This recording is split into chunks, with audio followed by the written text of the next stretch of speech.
Right now, I want to talk about cities, Canadian cities specifically, and how cities are supposed to grow. There's been a large debate, of course, over the last little while about urban boundaries and housing crisis, and do we go out or up? You know, we've heard that debate, and you've heard both sides on this program with their feelings on that. But Hamilton is facing a rather interesting dilemma right now. The good news is that a number of groups, after some serious negotiations, have come forward with a lot of great ideas and a lot of commitments toward money here. But is it the kind of things that we want downtown? Is it going to serve the community in the best possible way? And what about the people that are living down there now? Is it going to have an impact, either positive or negative? That seems to be the debate that's happening these days. To try to sift through all of this, we're so pleased to welcome back to the program John Best. John is the founder and publisher of the Bay Observer, and he's been following this story for, well, I guess it's even years now. John, first of all, welcome back. It's been a while. Thanks for joining us today. Yeah, it's great to be with you, Bill. Good news is, like I say, you've got a couple of groups, and we'll talk about who these people are right now, and they've kind of labeled part of the downtown here as the Urban Precinct Entertainment Group, and the Entertainment Precinct now, which is essentially where the arena, Hamilton Place, Concert Hall, and, of course, the Convention Center are. That seems to be ground zero for an awful lot of this investment. That's the good news is, but there seems to be a little bit of pushback as to exactly the impact it's going to have on the neighborhood. What's your assessment on what you've heard so far?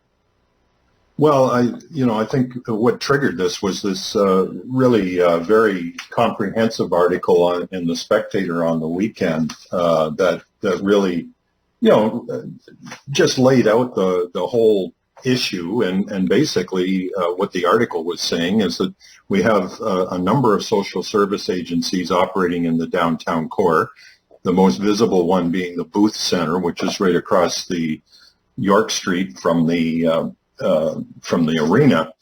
And how do, if we're going to be gentrifying this whole downtown neighborhood, which obviously is what's underway, how do we deal with the sort of unpleasant visuals that you get and other forms of disruption from the people that are dependent on those services? So everybody's sort of looking at the Booth Center and really wishing it would go away, the Salvation Army building. But where would they go? And if they try to relocate anywhere, there will immediately be a huge outcry, a NIMBYism kind of outcry. At least where they are, they're there. They've been there for years, and it would take quite a maneuver to get them out of there. So it's understandable that they're not anxious to move out. Well, the argument to leave things where they are, maybe that's too strong, but not disrupt this, is that these are social services. An awful lot of the people who rely on some of those social services live in that area. And so, why not have those services located there? Because, accessibility, et cetera, et cetera. There's a number of very valid reasons why they located there in the first place. But you used it's almost a four-letter word, I guess, for some people, gentrification, and saying, well, you're just shoving people out of the way because you don't like the way they look, you don't like the way that people may, form opinions because of the fact that they're there. It's a rather cold-hearted way of looking at this, but they're saying, hey, if you want development, you're going to have to do some shuffling around here right now. Does it have to be an either-or, John? To be honest, I don't know. And I was just thinking about your comment. You were saying that, these social service agencies exist in the core because that's where their clients are. But I guess if we continue to gentrify the downtown, which is obviously what we are going to do, will those clients, they won't be able to live there anymore other than in shelters because the entire area of central Hamilton is going to become unaffordable for anybody, certainly in their circumstances. I guess the question is, where do they go? I can't think of a neighborhood that would welcome such a relocation, so it really becomes a real head scratcher, I think. Just so people in their mind's eye can get some idea what we're talking about here, if you've been to the downtown core in the last 25 or 30 years, I mean, you understand, I guess, the principles involved in this. The First Ontario Centre, in other words, the former Cops Coliseum, the arena, which is right, as you say, at Bay, and York Boulevard. You've got the Convention Center, which is on King Street and Main Street. It covers the whole Scituate area, and Hamilton Place, which is the concert hall, First Ontario Concert Hall Center now that it is called. And the one group that we're talking about here is basically talking about a refurbishment of all three of those, spending an awful lot of money. I mean, they're talking about a lot of money here. You've got the old City Center, which used to be the Eaton Center, which has been a white elephant, I think probably from the day they built it, John, really. Really, yeah. And somebody's basically moving in there. And then you've got the old Copley building across the road from that on York Boulevard, which is going to transform into a 70,000 square foot community hub. And home for the Hamilton Community Foundation. So there's a lot going on here, and a lot of money being invested in this. Do we talk to the principals involved in this? I mean, they're aware of what's there already, yet they seem to be wanting to go for. So are we stirring things up here for making a mountain out of a molehill, or is there a real concern here that this stuff may not happen if there isn't something done about some of these other places? Well, I think if there's, the people that most need to get them out of the core probably should shoulder some of the expense of relocation. I think that's only fair. If your plan is we're going to build properties here, and a lot of it's the real piece, Bill, in a sense is what we haven't seen yet. You mentioned the $64 million that's going to be spent on refurbishing the entertainment facilities, but the real play here is the high-rises that are going to be built on the three properties the city turned over as part of the deal with the entertainment precinct group. That's really where that's really the financial piece that makes this all come together. So you're creating a circumstance where these people are, I was going to say where they're unwelcome, but what I should say is they're even more unwelcome than they have been for the last 20 years. And are we expecting that the city of Hamilton is going to pay the cost of perhaps creating another facility or relocating people? It really becomes, if it's a problem for you, then maybe you got to spend some money fixing it. That would be certainly my first approach if I was a councillor, I think. Well, which raises the question, where do they go? And what do you do? I mean, there's the much vaunted story, of course, New York City, especially on Broadway years ago, just a bit of a context here, used to be known as a cesspool. I mean, even in the glory days, all the play. I've been to Broadway. I love Broadway. We love live theater. And Rudy Giuliani, when he was the mayor, took credit for, rightly or wrongly, cleaning up Broadway and basically getting the grifters, getting the drifters and the street people out of there. But it was done with a huge investment. I mean, they built tons and tons of affordable housing and basically said, this is where you're going to live. You're not going to live on the street. You're going to live here. And anybody who's been to Broadway or pre-COVID, I guess, anyway, it's a rejuvenated area. And I guess that's what you call gentrification. Because a lot of those people have simply been moved out, but where do they go, and do those services go with them? I mean, if you're going to say, okay, we don't want the Salvation Army there anymore, do you take mission services out, where a lot of these people get meals? Do you take some of these other social services out? Do you say you guys have to relocate too? Well, I mean, frankly, that appears to be exactly that. I think they quoted one of the members of the Downtown Entertainment Precinct group as suggesting exactly that there has to be some other solution. There has to be some way of helping people without them being there visibly in front of all this new development that's going to take place.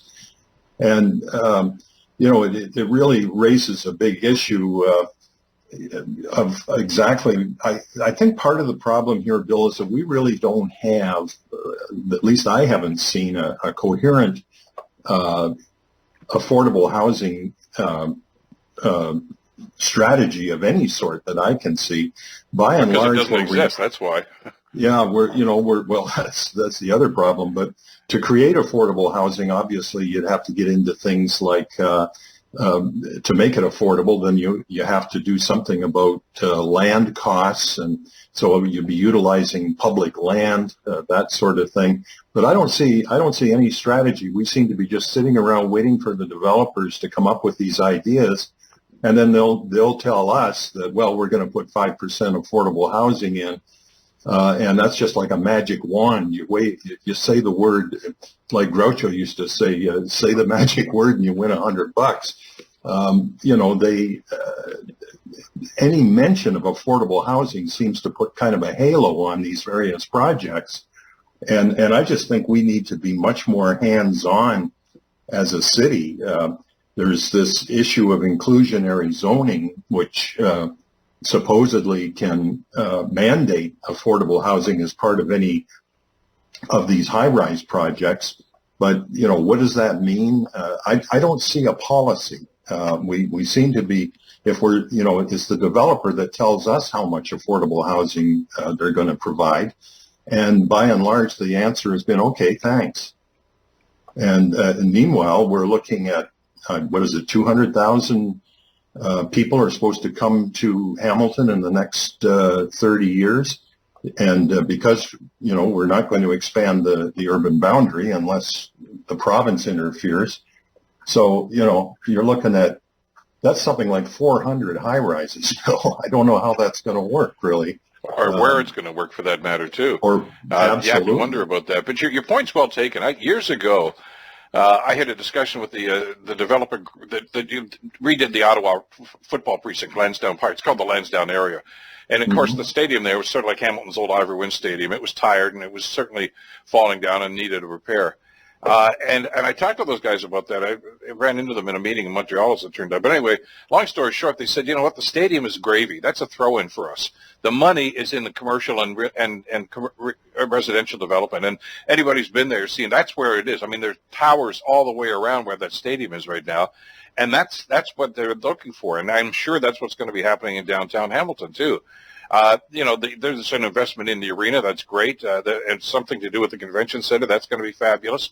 But the goal, and I guess the attraction for this development group here, is the commercial development that's going to happen. And I understand that. There's nothing. It's not illegal to make money. But what does that do to the makeup of the downtown core, to the composition of the downtown core? And I don't know that that's really been addressed. Well, also what hasn't been addressed is, what is the deal? We don't know very much about this deal. We know that they're promising to spend $64 million on upgrades, most of it going into the former Cops Coliseum. The city has given up 3 pieces of property, which involves the parking garage, a parking lot, a surface parking lot next to it, and a property on York Boulevard. So we don't know, to get the $64 million and to not have to run these facilities anymore, what have we given back? We've given 3 pieces of property. It'd be interesting to know what the going value of them was. And also, what other concessions have we made with regard to forgiveness of taxes and so on? And have we done anything that is different from what we are already doing in terms of downtown tax forgiveness? Those are all things that we probably should have known by now. And the entire deal was dealt with in an in-camera meeting. We got a news release that sort of sketched out in broad strokes. And to me, these upgrades to these entertainment facilities, to some way, are almost kind of like the shiny objects, and the real deal is what else is involved. And I think we need to understand all of that before we can figure out whether these, I'm sure, obviously anything on an abandoned parking lot is better than nothing, but I think the public really doesn't have the information they need to judge these things properly. Well, and because of, like you say, some of the closed-door meetings, and I get that, the negotiations, et cetera, you don't want to do that in public. But where is that discussion? Where, I want to know where this council, where the mayor, and everyone else that's going to be involved in this feels about this. And the question here, John, is, I think we started at the beginning, what's your plan? It's wonderful to say, look at all this investment that's on the table right now. That's great, because I got to tell you, 15, 20 years ago, there's nobody willing to invest more than $10 in downtown Hamilton. So somebody sees something here in the way of a vision. But we also have to understand a reality here. If you're talking about people that are having challenges, some of those are mental health challenges, certainly poverty challenges in some of these areas. I mean, there are soup kitchens a couple of blocks away from here too. There were some issues to do with halfway houses. Those are things that communities have to have in some way, shape, or form. And I know there's always been a debate, like, don't put it here, don't put it there. It's got to go somewhere. And ultimately, it's going to be the elected officials that are going to have to make that decision. And I know that they're sitting on the fence right now because they figure they're damned if they do, damned if they don't. But that's their job. I mean, we're looking for some leadership here. Yeah, I really think, we're in an election year, and there's a lot of talk about mainly about booting out incumbents is mainly what we're talking about. But I think there's a bigger issue here that regardless of who gets elected, we have to start having some really serious strategic discussions about these challenges that are coming. We've got all these people that are going to be moving into the market. We have certainly the poverty issue, all the various facilities you mentioned, plus there's an injection site right across the street from the former Eaton Center. So there's, we're really, or one block over, I should say, we're kind of taking a piecemeal approach, and I don't see anything coalescing where the public is involved.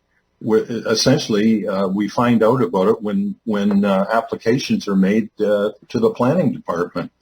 And of course, you can't expect competing developers to cooperate with each other, and that's the reason why we need the city to be a little more hands-on, develop a strategy, a growth strategy. You voted to not expand the boundary.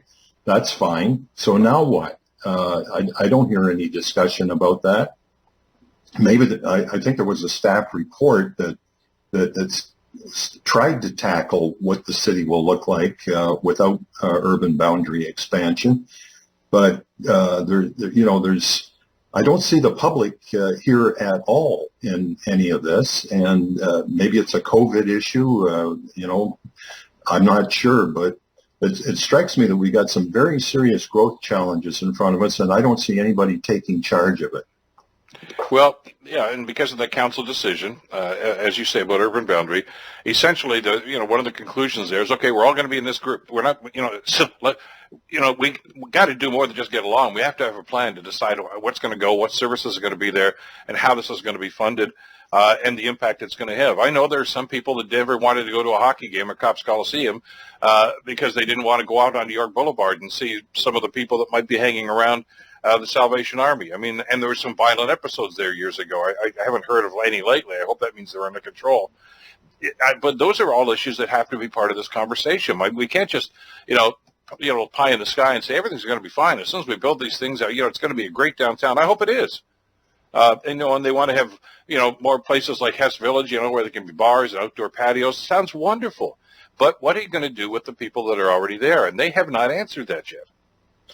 No, they haven't, and there's it's all silos. You got the development silo, you've got the poverty industry silo. There's nobody coordinating, and I think the logical party for that is the municipal government. That let's start having some serious discussions about some of this stuff. Instead of arguing over financing bicycles, let's get at the real issues, which are housing, and plus John, social services. Exactly. Well, we look forward to that. Thank you for the great work that you've done covering this, and more to come on this, as they say in the biz. Thanks, John. My pleasure, Bill. John Best from the Bay Observer. Quick break. The Bill Kelly Show, CFPL London, CHML Hamilton.